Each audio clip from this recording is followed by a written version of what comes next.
have to do some digging with our guy Baldy joining us right now. I'm closing the laptop, Baldy. I'm going full in on you.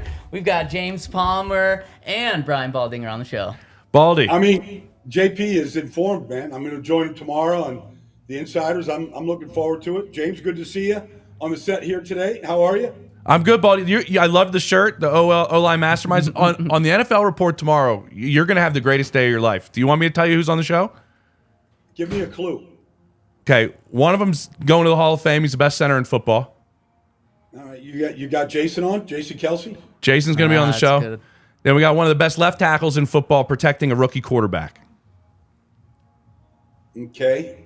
A rookie quarter. Okay, Laramie Tunsil. Laramie Tunsil. Both of them on the show right before you, Baldy. This is like your show tomorrow.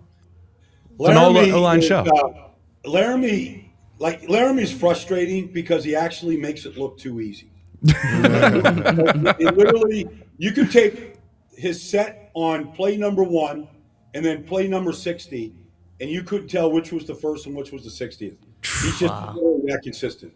That's awesome. Well, and to play off of that, Baldy, I don't think we've asked you, which is just awful on our part. How would you evaluate the Broncos' offensive line in general? I know it's a very big question, but there's no one better to ask than the offensive line mastermind himself. I thought they had their best game last week. I really do.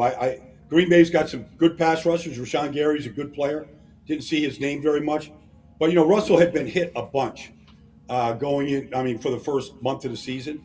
I thought the way they ran the ball last week, with 3 backs, and so you look at, Javonte and Jaleel and Samaje. I mean, they ran the ball the best. I don't have the stats in front of me, but it looked like they ran the best that they'd run it all year. And I thought they did a good job of playing off it. And I thought Russell, had some success with it. They've got to be better in the red zone than they are.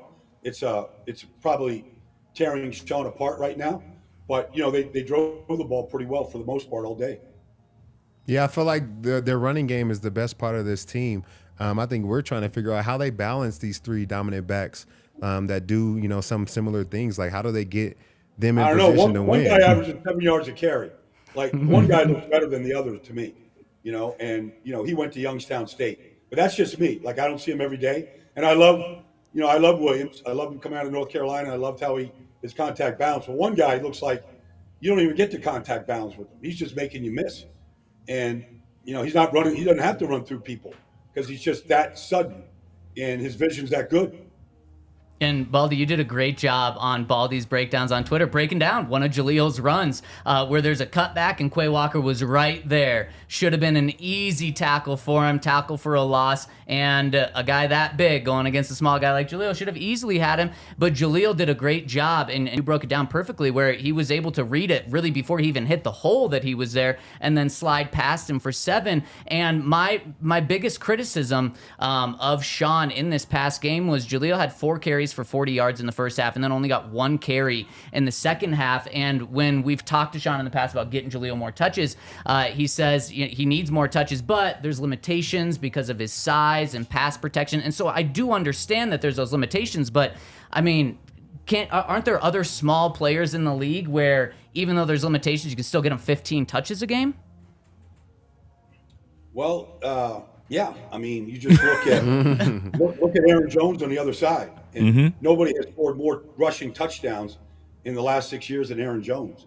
And he's 5'10" and 210 pounds. So, like, I don't know. I mean, he's probably less than that. It's probably like 205 or less. But I mean, running backs come in all shapes and sizes. Like, can you pass protect when you have to? Like, that's an issue for guys. They're smaller. But I see big guys. Saquon Barkley comes to mind that can't pass protect. So, like, I don't know. The kid looks special. He's always looked special. I mean, they threw, back-to-back screens in 2 straight weeks in a row, and he finished in the house, in a house call with them. Like, I don't know anybody else that's done that in this whole league that has done that 2 weeks in a row. So they tried to screen to him the other day. They didn't set it up very well. I don't know. Like, I would think that he's going to continue to garner more touches. I think he's got 38 on the season, which for his small sample size, and it's a small sample size, you'd just like to see more. Baldy, I'm curious about most of the opening part of this show was about Travis Kelce. And I mean, we know he's the best out there, but it almost seems, and I've done their last 2 games, it's almost at another level over these last couple of weeks. What would be your game plan if you were putting on a hat, a different one than the one you got on right now, and you were Vance Joseph for this Sunday? So it's interesting. I just, for the NFL, James, I just broke down every catch of, I didn't put it all in one video, but I watched every catch last night of Travis Kelce this season. So I think he's got 24, James, in the last 2 games. Yep. Like, Denver and then, last week against the Chargers. And he has a free release on every single play. Like, you just can't, like, I know he's in motion, short motion, does all this stuff. Exactly. Behind the line, but you've got to have somebody bang him. Now, he's pretty good at avoiding that when he sees it, but it's almost like, where's the Randy Moss vice, where you just take 2 guys and say, Kelce's not beating us. If Kadarius Toney beats us, if Rashee Rice beats us, fine. But like right now, the way that he's moving, James, like literally he runs, if you're in zone, he recognizes it right away. He's going to run to the spot based on the drop that Mahomes has. It's if it's a 3-step drop, it's just going to be a short set, stick route. If it's a 5-step drop, he's probably going in the 10 to 15 yard range. And he's just looking for the dead spot in the zone. And depending on where the pressure, the leverage is coming from, he's turning to his right or to his left. And Mahomes is usually got one eyeball on him, no matter where he goes. And then there's the play after the play. Okay, so this is the route combination. It's a deep over route, but Mahomes is being chased. Let me go find a way to get to him and get into the sight line. And so that's what he's doing right now. But I haven't seen anybody in the last 2 weeks, James, put a glove on him yet. Not one. Even Derwin James, who I expect. And Derwin's one of the best that can do it. Yeah. Yeah, I feel like, he had a great game against the Broncos, 2 weeks ago, had over 100 yards. I felt like he was just given a lot of time back there to find the open gaps because the offensive line held up so well. What can the Broncos do to really penetrate that offensive line? Because it doesn't feel like they're winning one-on-one blocks and getting any pressure on Patrick Mahomes.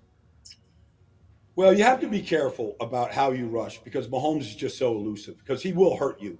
Just extending plays, getting out of the pocket. He just has the most natural feel for it. So there's got to be some discipline to the rush, but you got to figure out a way to get free hitters to him. Whether it's overloads. I mean, Vance got to work overtime here. I mean, this thing's been going on now for, 10 games against Kansas City or whatever number it's up to with their wins. But, you've got to figure out a way to get speed to Mahomes and to, make him move quickly and to speed his process up. If you rush Jared Cooper or Benito, pick your guys right now on the outside with traditional rushes. If you rush outside and you give him an exit lane to the right, he's going to take it. And so you got to be a little bit careful about how you do it.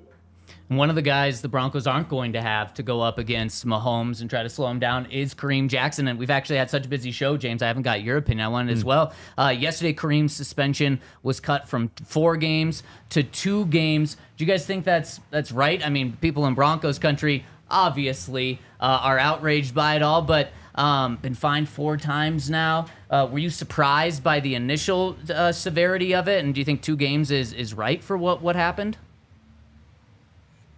Well, he got thrown out of the game last week, and so, I mean, off the field stuff is off the field. But, he got tossed for a helmet-to-helmet hit last week. PJ comes in. Who knows if they probably don't win the game if PJ doesn't come up with that interception. Yeah. The way they were driving. So, maybe PJ gave him a blessing in disguise. Now, I'm not denigrating, Kareem. They play, they're like one of the few teams that just play right safety, left safety. Kareem and Justin, right side, left side. And so they've been doing that, since, I don't know, at least the last 5 years. So you're going to lose a lot when you lose it. But I don't know about when this stuff gets to Park Avenue and how they decide these things. I don't really understand any because there's never just something constant about what the suspension is and what it seems like every case is different. So I don't know. It goes from 4 to 2. Maybe considers himself lucky. I don't know. I think it makes sense, Baldy, in all honesty. If you look at the 4 games, it's like the next one down from the previous, penalties that were just massive, right? That were blatant. The Myles Garrett situation, Vontez Burfict situation. Then it was Kareem's. Definitely a football play as opposed to those other 2 that it was kind of looped into that group. I wasn't surprised from league people that it got knocked down to 2. Right. No, not at all. Yeah. Baldy, what's the key? Though, if you can boil it down to one key, what's the key to beating the Chiefs? Because the Broncos need that golden key so bad right now. Well, I mean, just 2 weeks ago, they kept them to 19 points. You know, you keep this team to 19 points, you're going to have a chance to win the game. Now, obviously, you got to be way more productive offensively than they were. And I think, I mean, James is around that team a lot. I personally think the Chiefs are as good as any defense in the league. You can put them against Cleveland, pick a team. I mean, they can beat you anyway. You want to go man up with L'Jarius Sneed and Trent McDuffie, they'll man you up. You want to blitz with the best of them, Spags got all of that. You want speed at linebacker, they got it. You want to, you know, just a complete disruptor in the middle, Chris Jones. I mean, they can beat you anyway defensively. So they've got to get better against this defense this week. Now, running the ball the way they ran it last week certainly helps. It helps control the tempo. It helps keep Mahomes off the field. But if you hold them to 19 points and 1 touchdown, you're going to have a chance to win the game. Yep. So it comes down to Sean and that offense being able to get at least in the 20s. And last week, what were they? Were they 1 for 5? What's that? Yeah, against Denver, they were 1 for 5, right? Yep, exactly. Yep, and the Broncos' red zone defense has been solid in the past 3 weeks, actually, going back to the Jets game. But be remiss to have both Baldy and James Palmer on and not bring up Jaws, right? Nah, right, Baldy? 2 biggest Jaws fans on the planet right now. No doubt. I mean, this is. I feel like I'm in the building that Jaws built. Steve Samuel and Ron Jaworski at NFL Films. I mean, for almost as long as I've been in this building, Jaws is 1 floor down below me, probably drinking a Vente cappuccino. Sounds right. You know, for most of the morning. So, and doing the same thing that I do most every day here. So we had a lot of fun back in the day. I mean, literally just comparing. And then Phil Simms would be in here for Inside the NFL, and it was just okay. The quarterback club, they do this, and I'd come in and blow it all up. So we had a lot of fun just talking football back in the day here. I got a Polaroid, Baldy, I think, of me at like 4 years old on Jaws' shoulders with his helmet on my head. I think Herm Edwards is in the picture as well. You might have been at that camp. I was in Lehigh. That's probably about that time. That's probably about right, James. Probably sometime in the early 80s or something. So I feel like after people fall in love with Jaws, they either embrace everything about it and just want to be around the water all the time, or they hate everything about it. Baldy's in the water all the time, by the way. Baldy, when's the last time you were in the water? I was in there last Saturday. Where at? I was off the coast of Fort Lauderdale. So I got this thing, this paddleboard. I paddle, swim, and I dive. But I paddle out about a mile, so I go out this 1 week. And you just never know. Lionfish, lemon sharks, whatever's out there. You know, it's just nice little undersea world there.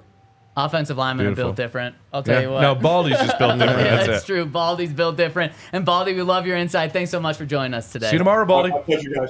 I'll see you next week. Take care, James. Talk to you tomorrow, buddy. Yep. See you, buddy.